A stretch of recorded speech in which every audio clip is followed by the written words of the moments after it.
Welcome to Uprise Stories. This series, we're interviewing the remarkable people who are building unconventional careers doing things that make them feel alive. We'll dig into their real life stories, the ups and downs, challenges, and how they really took those first steps into the unknown. Each episode, we'll be giving you some practical advice and real life learning for anybody who's thinking there's got to be more to life than this on how to build a more remarkable career from the ground up. Our guest this episode is Jas, who's now working on a super exciting project pursuing her childhood dream of being an astronaut alongside her current job. We talk about how she manages to work while working on her own crazy exciting project and how launching an idea has helped accelerate her life and career. So let's get started. So Jas, welcome to Uprise Stories, episode number 2, where we're talking to amazing people who are doing really remarkable things with their lives. You have a pretty interesting story and are up to some pretty interesting stuff at the moment. So do you want to start by kind of explaining what you are now working on and what you're doing? Because yeah, it's very, very exciting. Yeah, absolutely. So basically what my project is going to be, it's an immersive training experience. So the idea is to live and work like an astronaut. So the minimum viable product that I'll be creating will be like a 3-day experience. We're going to build the habitat that we're going to live in, and then that's going to be like our space base. That could be on the moon or Mars or something like that. And then the idea is it's open to everyone from lots of different backgrounds. So I didn't want to make it so that it was just for people with technical backgrounds or scientific backgrounds. You know, it's the idea behind it is to make space accessible for everybody. So hopefully people are going to learn a lot from these experiences whilst also having a lot of fun, teach them kind of the important research that goes on in space and how that applies to, you know, the Earth and how it benefits everybody, and also get them working on some cool projects. And the idea ultimately will be that they get to work on something that actually have a real impact on perhaps a real space research project. So that's kind of the goal of the whole experience. That sorry. Go on. I was going to say, and to have some fun outdoors. So it's not just about like the science and the technical aspect of it. It's also about survival skills and like mental resilience, because, you know, those kind of things are very important for astronauts. You know, adaptability, you know, resilience, confidence, team working, all those important skills that astronauts have, which, you know, are going to be very applicable to people in their just day-to-day lives as well. Yeah, 100%. Yeah. So I mean, space exploration is something that I know very, very little about. How on earth did you kind of, what was it about that kind of got you interested in that and decided, you know, on that's the kind of path that you want to pursue? Yeah, so for me, space has been, I guess, a part of my life since I was really young. So up to the age of 9, I was going to be doing like the stereotypical kind of British Asian thing and becoming a doctor. That was like the path that I was kind of going down. And then, you know, at 9 years old, we went to the Kennedy Space Center in Florida. And I think that was the thing that really just sparked my love of space. And since then, I've loved it. I always was like, I want to be an astronaut. That's my dream. You know, it's like the ultimate travel destination. You know, I love traveling and I love exploring, and like, you know, so space is the ultimate destination for that. So I've always been interested in space, and I actually ended up doing a degree in astrophysics because of that. So for me, it was something that was always there in the background. And so then when we were going through the course and kind of, you know, at the beginning where we discuss like what's our why, you know, what are the things that interest us, and, you know, really kind of what's meaningful to us. That's when I started thinking back to, I guess, the thing that's been with me throughout my whole life, and that's this love for space. So that's kind of where it came from, I guess. That's so cool. I have actually been to the Kennedy Space Center as well myself. Oh, cool. Aged 7. Obviously I didn't pay quite as much attention as you did. I was like, why have you brought me here instead of to Disneyland? See, we did the same. It was Disneyland and then Kennedy Space Center, so we'd already had like lots of fun at Disney, and then it was like a bit more of a calm affair at the Kennedy Space Center. Nice. That's really cool though, that it had like such a massive impact on you, and you've kind of still, you know, you've brought that through the rest of your life. And I love how now you're pursuing something that it's like, it's almost like not giving up on your childhood dream. Like you're it's like the kind of typical like storybook thing that kids always say, oh, I want to be an astronaut, or I want to be a fireman, or whatever. And very rarely do people actually then go and do what they said they're going to do when they're 9 years old. So yeah, I think that's really cool. Yeah. I and think it's also yeah, sorry, go for it, Jas. I was saying, that's interesting you said that, because that was actually kind of the initial where the idea was born out of as well. It was a case of like people when they're kids, like so many people say I want to be an astronaut or something else, and so few people, obviously astronaut is a very kind of unattainable goal, but even other things like it turns out like a lot of kids want to be doctors or vets or all sorts of that. They all have all kinds of dreams of doing things, and a lot of people lose those dreams. And so that's almost how this project was born. It was kind of like a way of giving people a taste for that dream they once had, but maybe they didn't get a chance to actually do it as a living when they grew up. Yeah. No, that's really cool. And what I really like about your project specifically is that, I mean, you have found a way to make it come alive without directly having to become an astronaut, if you see what I mean. And I think this is one of the things, like, I think we spoke about that a lot as well. It's like, you can have a direction, but don't necessarily have to rip your whole life apart to actually get there. But instead, like, think about it in taking small steps, get closer and closer and closer, right? And I feel like this side thing you're starting now, SpaceXplorer, and the project you were admitted into, are two very clear examples where next to your normal job, it is still possible to take steps towards what you actually want to be doing. And I think that's really interesting about your project. Like, could you talk a little bit about how that is making you feel to sort of get back to the things that make you feel alive as well next to your normal job? Yeah, I mean, it's so exciting. Just the whole experience was like moments of immense excitement and then moments of doubt and then just huge highs of excitement again. But yeah, like it's incredibly exciting because, I mean, it is obviously, it's one of my passions, and then also to combine it with another passion of mine, which is travel, because the idea is to offer these experiences in different locations, hopefully around the world. And so that it's obviously, you know, it's two combined passions, so the excitement levels are like right up here.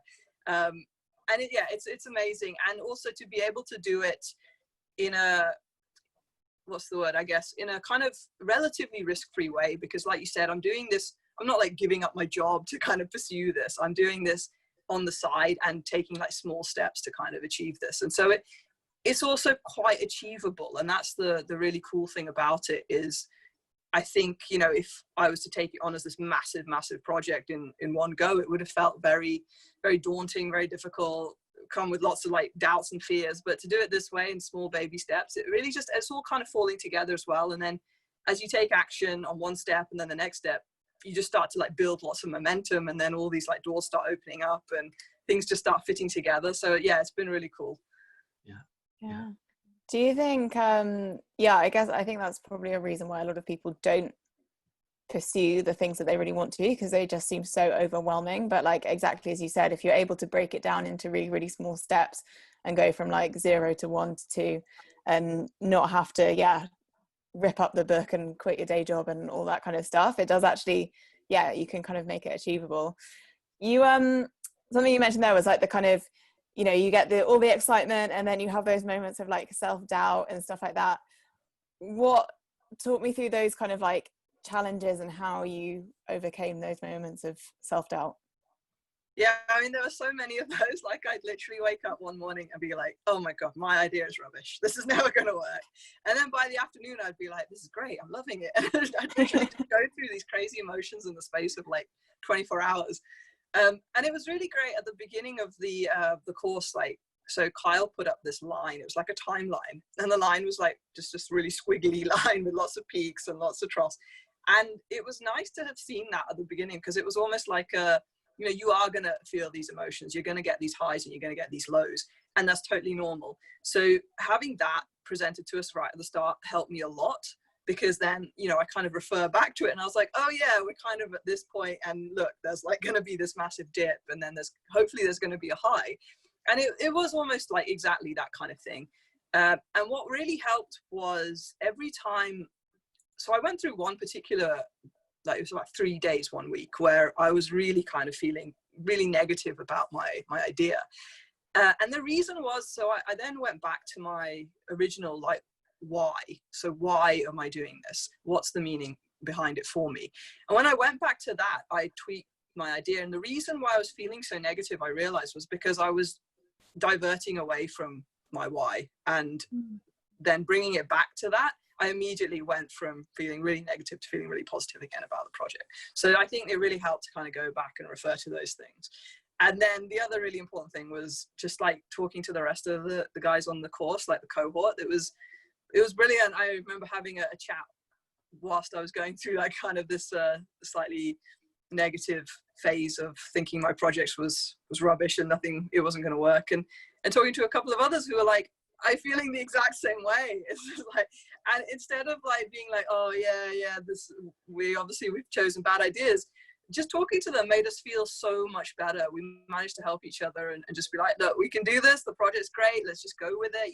Take the action, take those little steps, and maybe the pieces will fall together. And that's exactly kind of what happened. Is we managed to kind of encourage each other to keep going. And yeah, so those kind of three things helped a lot when it came to the biggest challenge, which is like the emotional lows. Yeah. I mean, you're touching on so many important things here.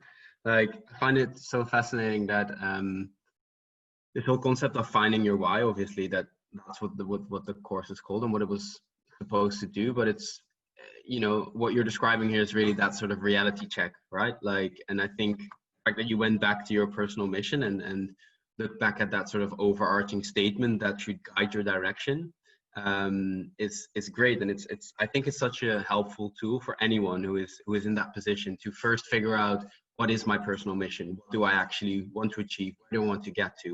What's my why? What are my skills? And then only start to think about the context in which you're going to do that at the later stage. And then I think the second thing you're mentioning, it's so interesting. It's really, because what you're describing is really like the sort of most pure version of a growth mindset, right? Where it's really about not, this is my fixed amount of talent and I can either do this or I can't do this, but the acceptance of the highs and the lows, and seeing every moment of failure or doubt or low as an opportunity to learn and move forward, which I think is so great. Can you talk a little bit more about the importance of having that community? Because I feel like there's something there. Yeah, I mean, that was really important. Not only was it like useful in terms of having that support group, people encouraging each other, everyone on the cohort was just like really open-minded, really friendly. So it was like a group of friends eventually, and it didn't even take that long to become friends, which was really cool. We all kind of bonded really quickly, so it was nice from a kind of a social side of things as well, because when I did this, we were in lockdown here in the UK, and I think a lot of people were in their various countries. And so we had like this extra added element of socializing with a new group of people. When you're in lockdown, you don't really get to meet a lot of new people. So this was a really great way of doing that. And so not only was the social side of it really great, but just, having some other people go through the same thing that you're going through, I think that's really, really important. Doing something on your own is so much harder than doing it with other people. So to me, it's one of the best things. It's one of the things I really enjoyed about it, because now I've still got those people. We're still meeting once a week. We're still talking, well, Zoom call meeting, I should say.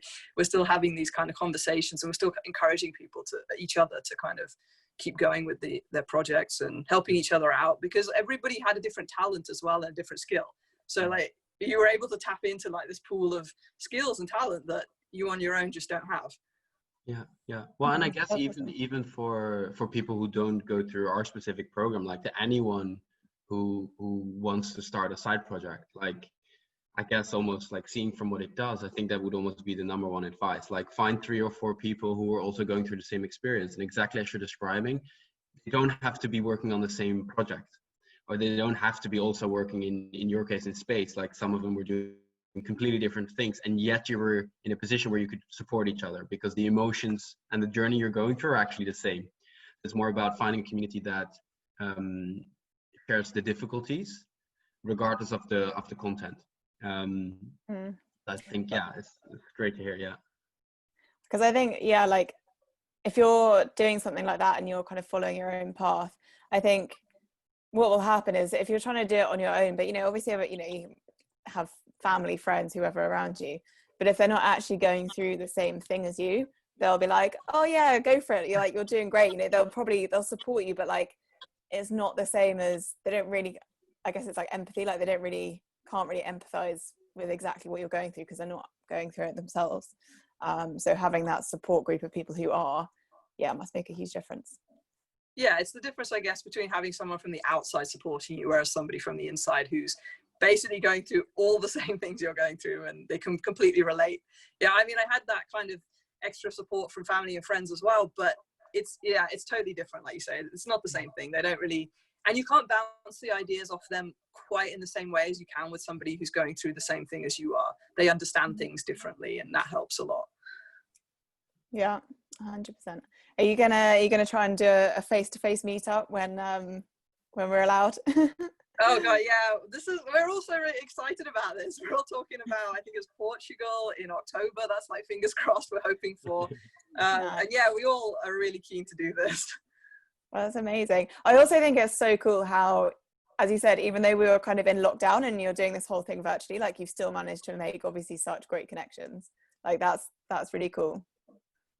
Yeah, we're just kind of, there's people who are like, oh yeah, we need to meet up. I need to know who the tallest is and who the shortest is, and things like that. There's like extra added level of dimension that you just don't get from like a Zoom connection, I suppose. Like we don't, we have no idea, like that kind of thing. But I mean, the important thing is that we know each other's personalities and we know each other's characters, and so we've already kind of got that bond already. But yeah, it would be so cool to actually meet in person. Yeah, that's great. So nice.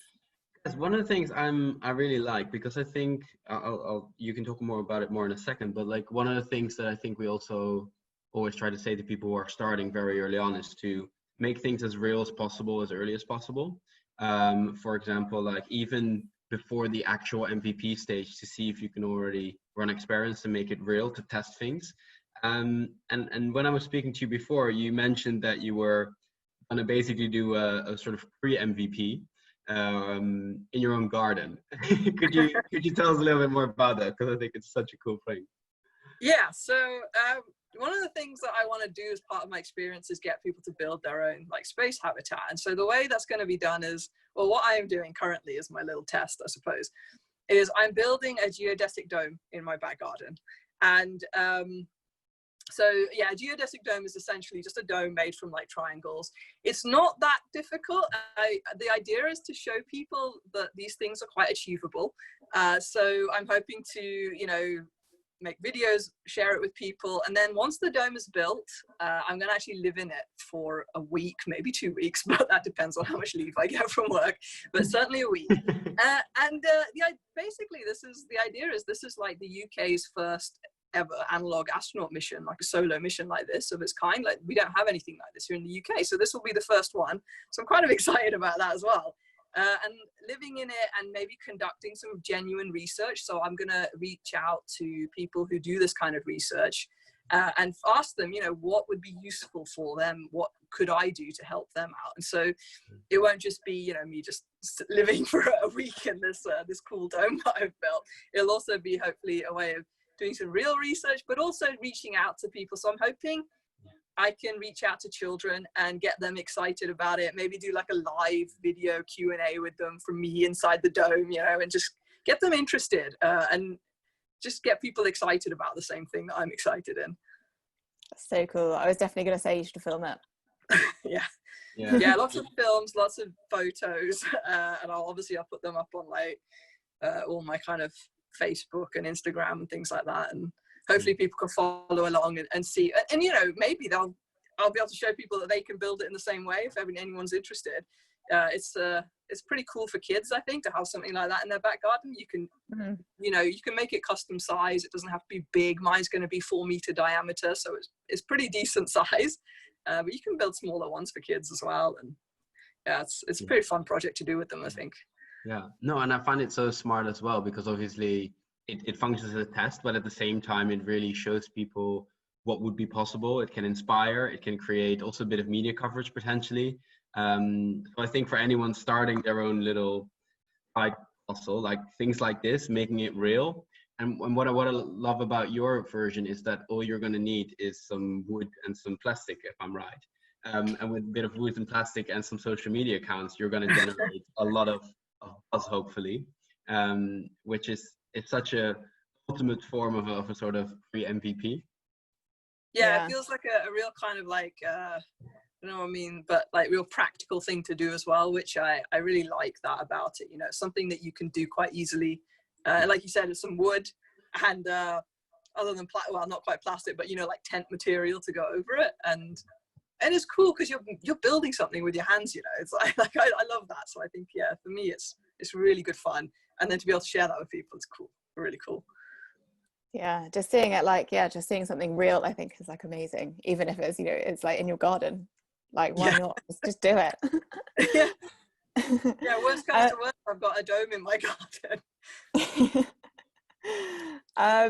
So I'm wondering, as we're kind of talking about all this stuff, and obviously you're still, you know, this is a side project, like you're not working on this full time.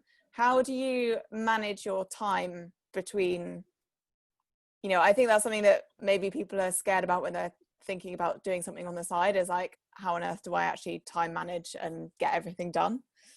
Yeah, so I'm in actually a slightly unusual and fortunate position, I think, that a lot of people won't be in the sense that I actually only work 3 days a week.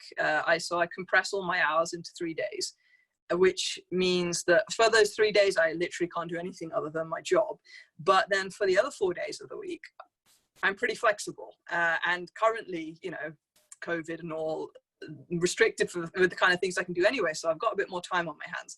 So having those 4 days, you know, I can set those aside and focus on this sort of side project. And it's really easy to do that for me. I guess for other people, I suppose maybe the way to make it easier on yourself is to have very defined set times for doing certain things. So obviously, you know, it's easier for me because I've got 3 days off and then 4 days where I can work on this project. But even if you're working 5 days a week, if you can, obviously it depends on your personal circumstances and, you know, other commitments. But if you can set aside maybe even just an hour a day, or even like just 30 minutes a day, I think the key is to do things regularly and consistently and have that set time where you can do them. I think if you keep things a bit too flexible, like, oh, you know, I'll do the next thing when I do it, I think there is a tendency then that you can kind of lose sight, and you know, weeks can pass and you might not have done anything. And, you know, not to say that it's certainly not something that you can't recover from, but if you want to make consistent progress, then I think you need to consistently plan your time for when you're going to do that. Yeah. I think that's such a key thing for like habit formation, is like, for me personally as well, I found that if I tell myself I'm going to do something at a specific time or after I've done something else, I'm much more likely to do it. Like if I get up in the morning and say like, oh yeah, I'm going to go for a run today, I might do, but I might not. Whereas if I say like, right, I'm going to go for a run when I finish at work at 6 p.m. today, then I'm like, okay, it's like booked in the diary, you know, like it's going to happen.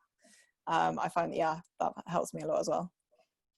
And I think what helps me as well is because, you know, I'm doing this at home, so there's a lot of distractions. So what really helps me is I've got like this little area set aside with like my computer and stuff.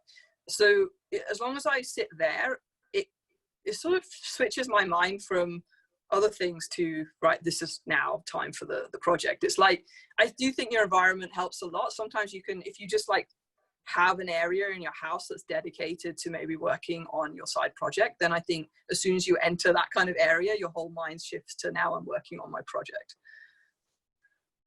Yeah, definitely. Can't be like sat on the sofa. Yeah, in front of the telly. Yeah, exactly. Okay, I guess, yeah, final sort of few questions. What was your first like success, or did you kind of have a first moment when you're like, oh wow, like I feel like I've really achieved something that kind of like spurred you on to keep going? I think right at the start, actually, even just like defining your why, that in itself for me was like huge. You know, because if I'm honest, like I did actually enter this course, this program with skepticism.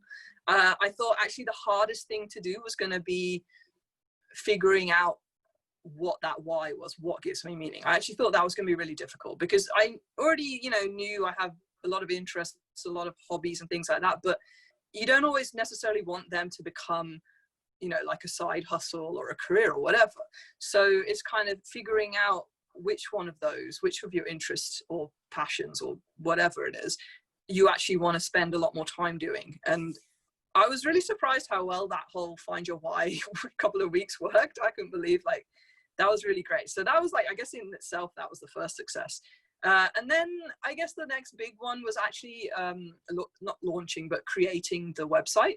So that was, because again, that was something that you've actually made. You can see it. It's like an actual thing that, you know, you've created. And that was really cool. So again, that was, I think, a big step, because then it felt a lot more real having created that. And then again, the next step was actually making that website go live, because now you're like, right, that's out there for people to see. So, you know, this thing is real now. I've got to keep updating it. I've got to keep that website going. If, you know, you don't want to lose that momentum. And that really helped me, I think. And having, or even just like talking to you guys now, it helps a lot, because it's just, again, it's just like these little steps where your project just is continually going. It's moving forward.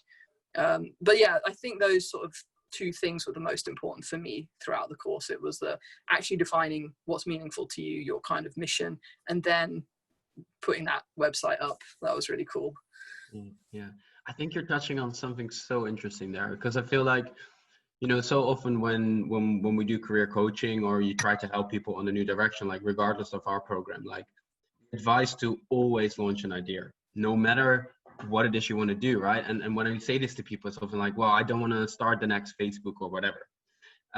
Whereas actually, like, by launching an idea, you really learn, you know, this entrepreneurial skill set and mindset of just trying new things, feeling alive. You know, the energy that also is coming from you when you talk about this, it's so great. And this whole growth mindset we just talked about. And I also think, like, sense of almost like reality check, as in, like, there's no hiding in the marketplace. You either execute and you do it well, or you fail. I think what's super interesting is, like, regardless on if your idea is actually becoming a success, you're actually learning a lot of new skills, and you're also deepening your knowledge into an area. And I feel like, if I'm correct, like, how has starting SpaceXplorer helped you getting accepted into the career astronaut program? Oh yeah, so I applied to, this is the Advancing X Career Astronaut Program, which is amazing, frankly. So I applied to that, and this was going on simultaneously while I was kind of building SpaceXplorer as well.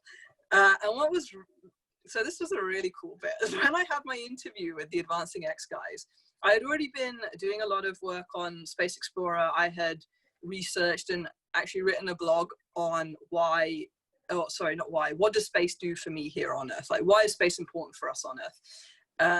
And one of the questions they asked in the interview was, you know, how would you explain to someone why space research is so important? And I was like, wow, this is pretty cool. You know, I literally just read my blog. 2 days ago, I've just been looking this up and researching it. So I was like, I'll just send you the link. Yeah, I mean, just off the top of my head now, these are the things that, you know, I think are quite important. And I gave them some examples, because I literally had just written about it.